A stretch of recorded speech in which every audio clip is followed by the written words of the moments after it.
I'm Jan Visser. I'm the principal editor of a book on seeking understanding, the lifelong pursuit to build a scientific mind.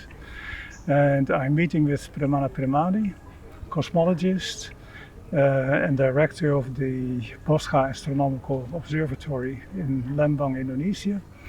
Premana, you are a contributor to the book with a chapter on knowing and understanding the self. I read the chapter several times, of course, while editing, but also later on. Find it fascinating. You present yourself as a multidimensional personality, and the major aspects of that personality are: one, a scientist, cosmologist, but second, also just a human being dealing with situations that people may encounter in life. And we may talk about that later in more detail.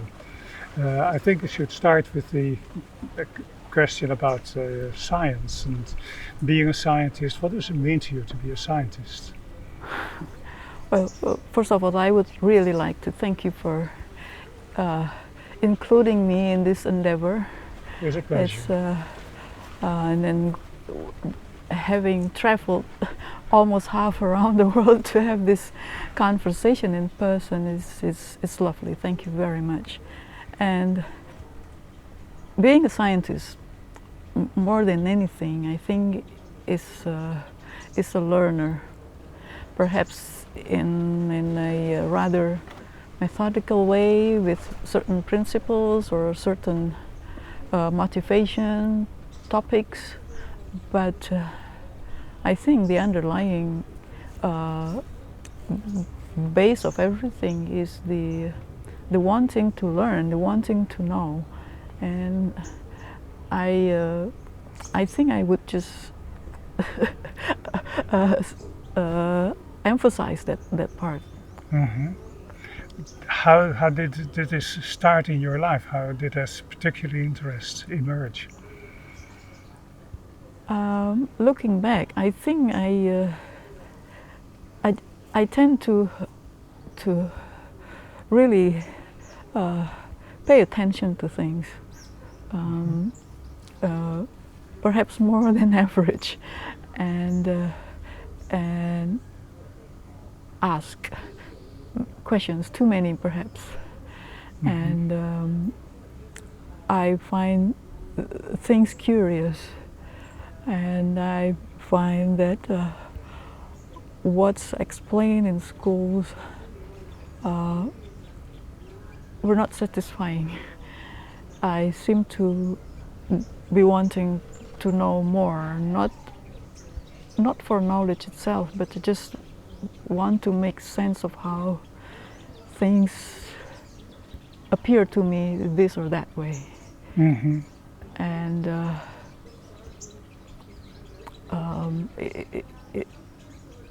if one think of science, usually they would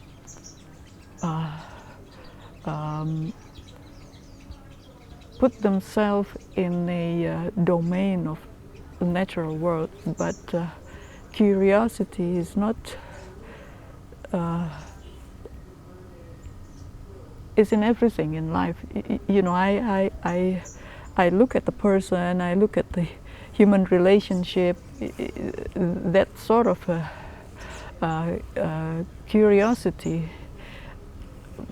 Later on, you know, I think I can relate into science as well, but back then I just pay attention on how people speak and how the person's voice, the pitch, and what's the difference of a person's pitch related to that particular person's emotion at the time. For me, it's curious. In the beginning of your chapter, you make some strong statements about having grown up in an environment where values were recognized and considered important. Has that something to do also with that attitude? I think so, in the sense that my parents, my grandparents from both sides are in the professions that constitute a surface. It can be doctors, can be teachers, it can be, but it's perhaps if naively is not in the merchant sector of profession, but for the surface, they are very serious at giving the best of themselves, whatever service they're giving to people. My grandmother, for example, was a teacher, and she prepared herself very seriously, and it could be into an area which she said was not her main interest or subject of interest, but she had to learn because she will have to teach it, and in the end it turns out that it turned out to be interesting to her after she learned it. She started by having to do it because she will have to teach it, but while doing so she learned that it is actually interesting. Do you think that being a scientist, or perhaps not just a professional scientist, but someone who has that attitude that scientists have, does it make you a better person? I believe so. It's I think it would be difficult to define what a good person, let alone what do you have to do to be a better person. But a scientist is prepared to learn something, to know something, a certain, perhaps a very narrow topic, but in a way which ensure the objective is met. So therefore there are some methods, there are evaluation, and all sort of things that the scientists have to do actually give a good exercise for the person to apply that to other sectors or other domains or other dimension of that person. Would that mean that, say, a person who has those attributes is someone who doesn't fool other people, who doesn't fool him or herself? Sorry. Because you're saying you're emphasizing an objective attitude, so you go by the facts, and your decisions, your opinions, they would be determined by those things. So it wouldn't just be telling stories that have no grounding in reality. Right. Well, facts is definitely very important, but stepping backwards, how does one know or decide this is a fact or not, or even bother to know whether it is a fact that one needs to consider, whether it is a factor to be considered. It is again the practice of in science, which I learned to be very, very helpful, and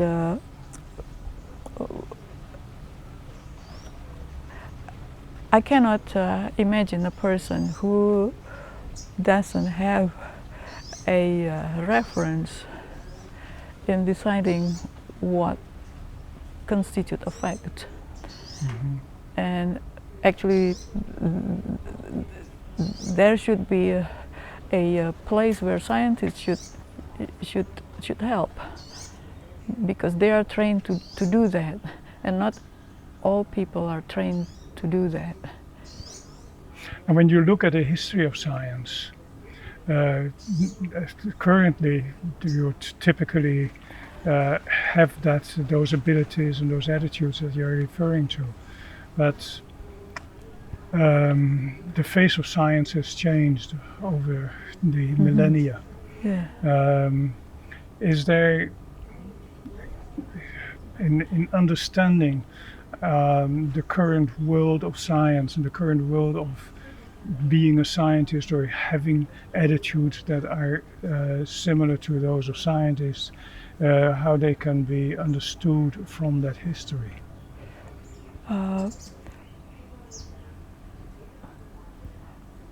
it's very difficult for me to answer that.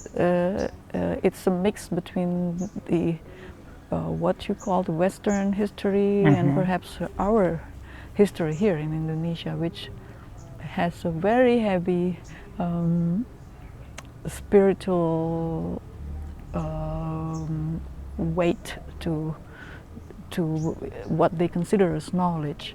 So, for example, there are lots of local wisdom which I still consider to be wisdom, but was not described or explained in ways that we think of now as being rational. And so people for millennia take the wisdom without having to really understand the fundamental of that. And for example, I mean, if I can just give you an example, Japanese saying, don't sweep the floor when it's already dark, because you can sweep all our jewels away. But very few houses have jewels, scattered around their floor, right? But nobody would do that, because they know it. They might lose something very precious. But the way they explain things is not rational in directly. There are many other things that I probably won't have time to go through, but people are satisfied with that explanation, proverbial or mythological explanation for something which actually can be a wisdom. But would it act in contradiction to the scientific vision? I mean, it's a different vision, but it does not necessarily have to contradict it. It could be sort of the ambiguity, the multiplicity of visions. Yeah. The challenge is what I have encountered so far is when people are satisfied with a certain spiritual description or mythological description, they don't require further knowledge. They are not inspired to be more curious, and they are satisfied with just that. Oh, that's enough for me to follow that rule, for example. So therefore, it is not as much that they don't believe scientific description. It's just even before that, they don't require scientific description. And for me, it is the number one hurdle. If people doesn't want to know scientific description, then the next step would probably isn't worth it. So therefore, science should come into something which is inspiring in the beginning. So astronomy sometimes helps very much because people are inspired by the sky and the beauty of the night sky, and the science comes into the story of what already something that they find awesome, rather than having to go into the other explanation of science that they don't require. You, in addition to your scientific work, you attend also to reaching out to the public, to helping teachers teach better. Is what you say, is that problematic in that area? If you reach out to the public, that you have those multiple ways of understanding the self. Yes, I can see that the teachers of different generations have enlarged their spectrum of motivation in becoming teachers. And when I saw my teachers, they seem to be the generation of teachers who were well motivated. They were well trained because there are schools for teachers. They didn't know everything because the knowledge is expanding and increasing anyway, but what the subject that they were supposed to teach, they're very good at it. And these days I see teachers of the younger generations, they have more challenge. The knowledge has grown so large that probably they are overwhelmed. And the institutes that prepare teachers probably are overwhelmed. What is the most important for them to prepare teachers with, and as a result, teachers seem to know a lot of things, but the depth is questionable, and that propagate into the next generations of learners. And I do feel worried about that seriously. The world has become more complex precisely because of the increasing population, but people are less prepared in facing the modern challenges, and I think but it's not just a matter of mastery of particular areas of knowledge. It's also to do with, as you say, the attitude, the openness that you have towards recognizing problems and willing to analyze them and work with, building your own knowledge. Yes, and well, for example, for teachers to be able to identify various contexts where their subject matter is relevant, because students are not necessarily ready to apply all the knowledge that they learn. But they do come with questions, I presume, or not? It's perhaps culture dependent. That's cultural dependent. That is precisely the problem. If, like you said, if they are not open-minded into the problems of the world, let alone the solutions, optional or possible solutions, they finish their lecture just giving the theory. Context is beyond the school system, and it is a very sorry thing, because school is just a very small, confined place, and the world is so much larger, and what they expect is everything that they learn in school should be applicable outside of it. So I think empowering teacher is one of the most important things that we need to do today. So we've talked quite a bit about being a scientist and being involved in with science. But as I said in the beginning, you also present yourself in a broader sense. You're a human being, and like everyone, trying to cope with the realities of life. In your case, those realities are quite a bit more challenging than for many other people, at least at your stage of life, I would say. Well, you may want to explain that better than I can do.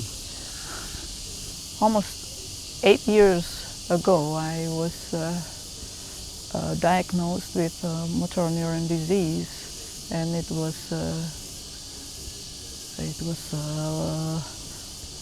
like lightning in the middle of the day, in the sense that I was perhaps almost at the top of my career, and I had to refigure everything, and with all the prognosis, which wasn't very happy. But I just believe that everyone exists in this world have a purpose. It could be at least for oneself, but it could be more And I thought, even if it is for just myself, I shouldn't give it up, because waking up every morning, if I have to live the day, I'd rather spend it the best I can, rather than just complaining. And so basically, I learned how to live with this new identity. In fact, I have to re-identify how I am and how I stand in the big map of my career and my family and all the community that I've been involved with. And it turned out that they create a new community, which is ALS Indonesia Foundation. And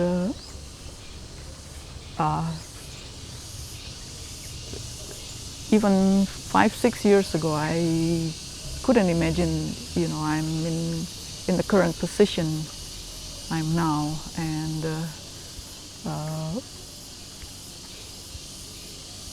if it's taken to be an encouraging experience, could be encouraging for other people, then I'm happy. But it's good to understand oneself, but sometimes it requires a certain challenge. Otherwise, you just go on business as usual. But if you have to encounter something unexpected, then you relearn. You mentioned the disease specifically in your paper, amyotrophic lateral sclerosis. What are the physical effects, physical and mental effects that it leads to? Yeah, well, ALS for short. Yes. Well, ALS attacks the neurons, the motor neurons, as such that the communication from the neurons to the muscle is much degenerated. So you basically lose your muscle strength, and in certain cases, the muscles that you rely upon a lot, like your chest muscle that helps you breathe, for example. But so it depends on the person's situation. It could be challenging in a way that can still be supported with technology, but some others can be fatal. So in my case, the progress was quite fast in the beginning, and it plateaued for years, and lately it started to affect my breathing. But having learned the various aspects of ALS helped me to predict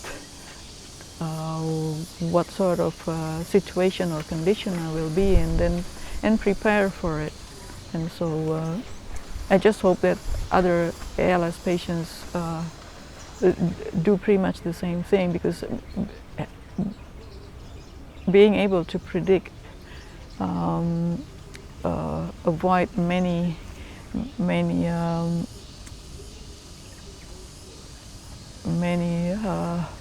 serious problems. It could be mental problems, relationship problem with the family, because you're giving a lot of burden to the people close to you to help you and support, to understand, and even though they wouldn't know, we would support you in every way we can, because we love you, but still we feel that we cause a lot of burden, and then we cause a lot of changes in the family. So therefore, being able to predict helps a lot, and of course, not to mention the the practical burden like financial burden and the ability to continue to work or not. I've have friends who are still very young with very, very young children and have to consider quit working, and it is something that I myself don't have to go through, luckily. But what I'm trying to share with my friends are, you need to accept the disease, learn it, and then do as much as possible to stand above it, because you can do it if you really put your mind into it. In addressing the problem, if I read your paper correctly, I think you make the point that the fact that you have this background as a cosmologist helps you to address or to think about this other problem that you're not an expert in, but to deal with it and actually go through a similar process of understanding the self in this case that you would apply in understanding the cosmos. Cosmology is a field which I think I feel very fortunate to be trained in and work in, and because makes me realize that everything that you want to know cannot be known in the fullness of it. But there are bits and pieces that you could use to reconstruct what ultimately be your perception of the world. It is not the complete reality, but still it is something that you could rely to move forward. And I think ALS is something like that, because it's a disease that people still don't understand in the full, and therefore the cure is not yet available. There are cures, but I mean there are medicine, but it is not known to cure completely. Or people know the disease from symptoms that they can see from various patients. So it's a very complex disease, and the more people learn of it, they see a huge variety of the symptoms, and the same thing with the cosmos. The more you learn, all the beautiful and complexities appear, and you find it the same. I think so. Yeah. Yeah. I find interesting your chapter also that something like ALS, that anyone who has the affliction would look upon as something negative. Of course, you also see the negative side of it, but at the same time, you also see a positive side on it. You see it as an opportunity, as another object to enhance your understanding, to contribute to the richness of understanding by other people. Did I read that correctly? I think so, yes. It's negativity, I think, is there for us actually to accentuate the positivity. But if we cannot see or acknowledge the negativity, we undervalue the positivity, I think. And but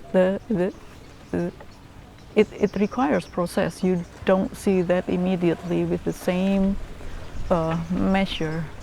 So I think at least myself, I grow with it. You know, something which I consider to be just flat, perhaps you know, in a more a better resolution side, I see that actually there is a plus and minus in everything. But after a lot of learning process, what I see is it's a tendency for me to see positivity to be stronger in each case, and there's a gradient, if you will, that every time gives me a boost to think that, you know, if I know better today, maybe tomorrow will be a better day, and it goes every time. So therefore, I take it as a manifestation of hope. You know, there are hopes, especially if you have this fatal disease. Sometimes people take hope as it's empty. Mm-hmm. People say, "Oh, you know, there will be cure. There will be, you know," but if it's not there, and the person would already be gone before the cure is discovered. So hope cannot be empty if you think as hope is not only the ultimate, but is this the increment, the process that keeps you going into the better. I am already content with that. Mm-hmm. It helps you to develop a sense of control over Mm-hmm. your life. That's right. Under that particular condition. Right, right. In a Mm-hmm. sense, that is what, in your case, it's more difficult than for other people your age. But everyone would, in principle, try to do that, take control of your life. Yes, it's optimistic, but realistically optimistic. Yeah. Mm-hmm. Mm-hmm. Optimistic and perhaps scientific. Yeah. Being realistic perhaps is scientific. Yeah, it's the courage to face up to reality. Mm-hmm. Mm-hmm. I think Steven Weinberg makes that observation in one of his books, Facing Up. Yes, Facing Up, that's right, I read the book. Well, Premana, I think it was a very interesting and nice discussion as an introduction to your chapter.